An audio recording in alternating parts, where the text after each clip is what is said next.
اعوذ باللہ من الشیطان الرجیم، بسم اللہ الرحمن الرحیم۔ قرآن کے بارے میں کچھ سوالات میں جہمی صاحب سے کیسے کرنا چاہتا ہوں، تو ذرا آپ لوگ بھی اس پہ غور کریں کہ دیکھیے قرآن کے بارے میں ایک تو یہ کہا جائے کہ جس وقت اللہ تعالیٰ نے لوح محفوظ تخلیق کر لی، اس وقت اللہ تعالیٰ نے قرآن پورا کا پورا پڑھ دیا، بولا خود باری تعالیٰ قرآن اس وقت بولا جب لوح محفوظ تخلیق کر دی۔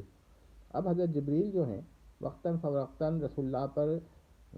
اس لوح محفوظ سے قرآن جو تھا وہ نازل کیا کرتے تھے، یا کوئی اور فرشتہ جیسا جرمی صاحب کسی اور فرشتے کو بھی مانتے ہیں، اور یا پھر یہ ہے کہ بلا واسطہ۔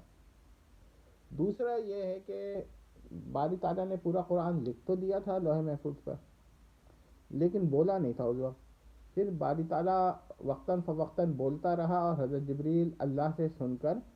یا کوئی اور فرشتہ یا بلا واسطہ رسول اللہ پہ نازل ہوتا رہا، یا حضرت جبریل اللہ سے سن کر رسول اللہ پہ نازل کرتے رہے کوئی اور فرشتہ، پوری آیت یا پوری سورہ یا کوئی حصہ آیت یا سورہ کا۔ یہ تو دو صورتیں ہو گئی۔ اب تیسری صورت یہ بھی ممکن، میں پوچھتا ہوں کیا جیلمی صاحب کا یہ نظریہ ہے کہ باری تعالیٰ نے قرآن میں کچھ ایسی آیات نہیں بولی تھیں مگر لکھ دی تھیں، یعنی لکھنا اور چیز ہے، بولنا اور چیز ہے، اور وہ نازل ہوئی مگر چونکہ وہ باری تعالیٰ بولا نہیں تھا، صرف لکھا تھا، تو وہ منسوخ التلاوہ ہو گئی آخر میں۔ کیا جیلمی صاحب کا یہ بھی نظریہ ہے؟ اب ہم یہ کہتے ہیں کہ کیا یہ جیلمی صاحب کا نظریہ ہے کہ باری تعالیٰ پہلے ہر آیت ہر سورہ جو بھی رسول اللہ پہ نازل ہونی ہوتی تھی یا اس کا کوئی حصہ تو وہ بولتا تھا، اور فرشتہ مثلا حضرت جبریل اسی وقت سائملٹینیسلی رسول اللہ پر نازل کرتے تھے، یا پہلے پوری سن لیتے تھے پھر نازل کرتے تھے، یا اسی وقت نازل ہوتا تھا اگر بلا واسطہ جبریل اور بلا واسطہ فرشتہ وہ مانے ایک دفعہ بھی صحیح۔ تو یہ ساری باتیں بتائیں، اور پھر یہ بھی بتائیں کہ اگر کسی کا یہ عقیدہ ہو کہ باری تعالیٰ اپنے اختیار سے نہیں بولتا تھا بلکہ بلا اختیار اچانک بولنے لگتا تھا، اور پھر وہ نازل اختیاراً کرواتے تھے حضرت جبریل سے، تو اس عقیدے پر کیا حکم ہے؟ اور پھر اس عقیدے پہ کیا حکم ہے کہ باری تعالیٰ جب چاہتا تھا اس وقت بولتا تھا، اور جب نہیں چاہتا تھا تو نہیں بولتا تھا، لیکن حضرت جبریل جو تھے جب بول لیتا تھا تو اسی وقت یعنی سائملٹینیسلی یا سن کر مکمل سن کر نازل کرتے تھے۔ یہ ساری باتیں بتائیں، لیکن یہ بھی بتائیں کہ اگر کسی کا یہ عقیدہ ہو کہ باری تعالیٰ نے جس وقت لوح محفوظ تخلیق کی اسی وقت پورا قرآن بول دیا، اس کے بعد دوبارہ نہیں بولا، اور وہی لوح محفوظ پہ جو لکھا ہوا تھا وہی دیکھ دیکھ کر حضرت جبریل جو تھے رسول اللہ پہ نازل کرتے تھے۔ ہاں ٹھیک ہے، اس آرڈر میں نہیں کرتے تھے جس آرڈر میں لوح محفوظ میں لکھا ہوا ہے، کیونکہ لوح محفوظ پہ تو وہی آرڈر ہے جو اس وقت موجود ہے، تو وہ پھر کس طرح نازل کرتے تھے کہ کبھی اللہ تعالیٰ ان سے کہتا تھا کہ بھئی یہ پورشن نازل کر دو، دیکھ لو لوح محفوظ پر، یا کبھی یہ پورشن نازل کر دو، یا پھر یہ کہ باری تعالیٰ خود بغیر کسی آرڈر کے بولتا تھا، جب چاہتا تھا ایک آیت یا ایک کچھ آیات کسی سورے کی بول دیتا تھا، اور جب چاہتا تھا دوسری سورت کی آیات بول دیتا تھا، پھر کہتا تھا اس کو فلاں جگہ لکھوا دو اور اس کو فلاں جگہ لکھوا دو، یعنی جو ترتیب سے قرآن اس وقت موجود ہے اس ترتیب سے باری تعالیٰ بولا ہی نہیں، اور جو جس ترتیب سے بولا وہ ترتیب جو ہے ترتیب نزولی ہے، اور وہ ترتیب توقیفی قرآن جو موجودہ ہے اس میں نہیں ہے۔ یعنی صاحب ساری باتیں بتائیں تو پتہ چلے کہ ان کا عقیدہ کیا ہے، اور پھر یہ بھی بتائیں کہ کیا جیمی صاحب کے نزدیک باری تعالیٰ نے توراہ اور انجیل اور زبور بھی جو ہے وہ عربی میں بولی تھی، مگر حضرت موسیٰ نے اس کو ترجمہ کیا عبرانی میں، حضرت عیسیٰ نے یسرانی میں، اور حضرت داؤد نے بھی عبرانی میں، یا پھر یہ کہ کیا کہتے ہیں باری تعالیٰ نے عبرانی میں ہی بولا تھا؟ اب جب اتنی باتیں بتا چکے ہیں تو جہلمی صاحب یہ بھی بتائیں کہ کیا کوئی یہ جہلمی صاحب یہ بتائیں کہ کیا اللہ تعالیٰ جہلمی صاحب کا نام بول سکتا ہے؟ اور جو یہ کہے کہ باری تعالیٰ سچ بھی نہیں بول سکتا، کیونکہ وہ جب خبر دے گا کسی ماضی کے واقعے کی تو وہ جو واقعہ ہے نا وہ فوراً ہو جائے گا، حال بن جائے گا. مثلاً اگر جیسے باری تعالیٰ نے ایک جملہ بولا، وہ اسی وقت واقع ہو جائے گا. تو اگر وہ کہتا ہے ماضی میں ہوا، تو ماضی میں فوراً حال میں واقع ہو جائے گا. تو ایسے شخص پر کیا حکم ہے؟ کیونکہ یہ ساری باتیں بیان کریں گے جہلمی صاحب، اور پھر یہ بھی بیان کریں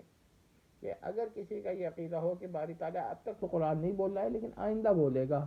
اب تک تو باری تعالیٰ نے لکھ دیا ہے صرف، تو اس پر کیا حکم ہے؟ اور یہ کہ کوئی یہ بھی بتائیں کہ باری تعالیٰ کے لکھنے کا حکم کیا ہے اور باری تعالیٰ کے بولنے کا حکم کیا ہے.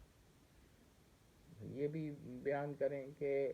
اگر باری تعالیٰ ہاں لکھتا اپنے اختیار سے، ہاں کوئی اگر یہ کہے کہ باری تعالیٰ بولتا تو اپنے اختیار سے جب چاہا بول دیا، یہ آیت جیسے الحمدللہ رب العالمین پوری کی پوری سورہ بول دی باری تعالیٰ نے،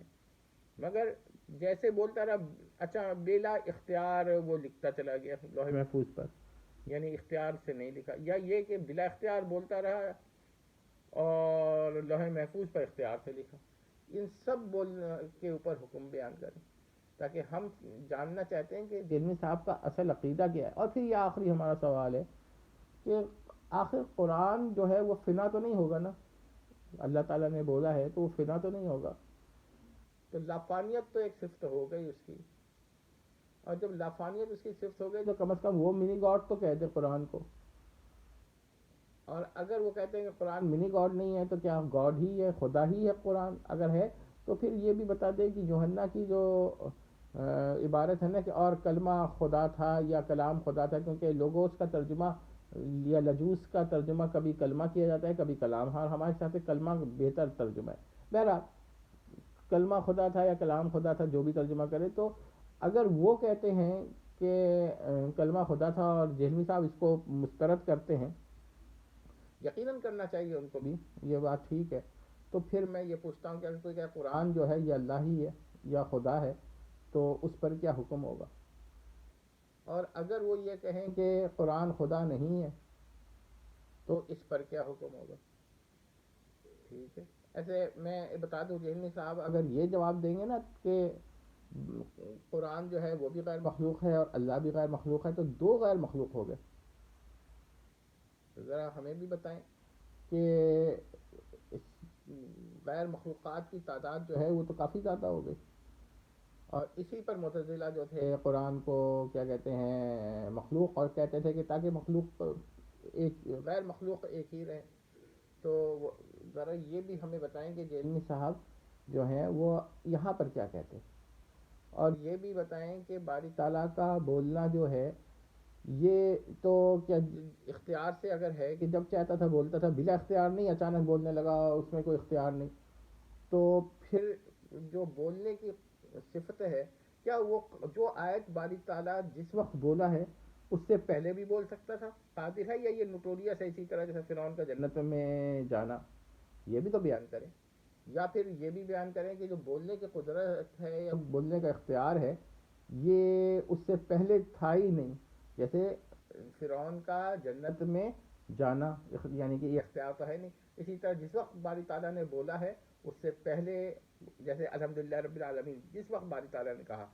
تو یہ پوری سورہ پڑھی، تبھی تو حضرت جبریل نے سنی، یا تو جس وقت بولا اس سے پہلے بھی بولنے پہ قادر نہیں تھا، اس کے بعد بھی بولنے پہ قادر نہیں تھا. تو یہ ساری باتیں جہلمی صاحب بیان کریں کہ ان کا کیا عقیدہ ہے.